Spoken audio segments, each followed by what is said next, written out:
हाफिज़ाबाद से आपको अपडेट देंगे। हाफिज़ाबाद में रंगीन दीदा ज़ेब और ख़ूबसूरत डिज़ाइनों की बनी चारपाइयाँ पंजाब भर में मशहूर हैं। कारीगरों की महारत महंगाई की नज़र हो चुकी है। इस पर देखिए उमर सज्जाद मुगल की ये रिपोर्ट।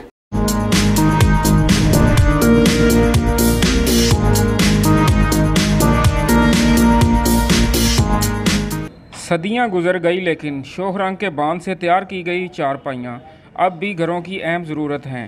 हाफिज़ाबाद के कारीगर अपने फ़न को बरूए कार लाते हुए दीदा ज़ेब डिज़ाइनों में चारपाइयाँ तैयार करते हैं, लेकिन मौजूदा महंगाई की वजह से अपने घरों का किचन चलाना भी इनके लिए मुश्किल हो चुका। मुझे काम करते 5 साल हो चुके हैं, तो पहले बहुत ठीक काम जा रहा था, लेकिन इस वक्त ना महंगाई की वजह से बहुत निज़ाम जरा ना ख़राब चल रहा है। चारपाइयाँ लेने के लिए आया हूँ। चारपाइयों में कोई शक नहीं है, चारपाइयाँ बहुत अच्छी बनाई हुई हैं लड़कों ने, लेकिन ये महंगाई तो और इस तरह की है, ये लेने के लिए पैसे कम पड़ रहे हैं हमारे पास।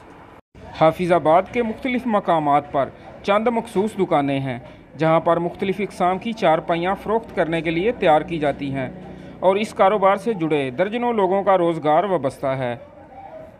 वक्त के साथ बदलते हुए तकाज़ों के बावजूद भी हाथ से बुनी हुई चारपाइयों की अहमियत अपनी जगह आज भी बरकरार है।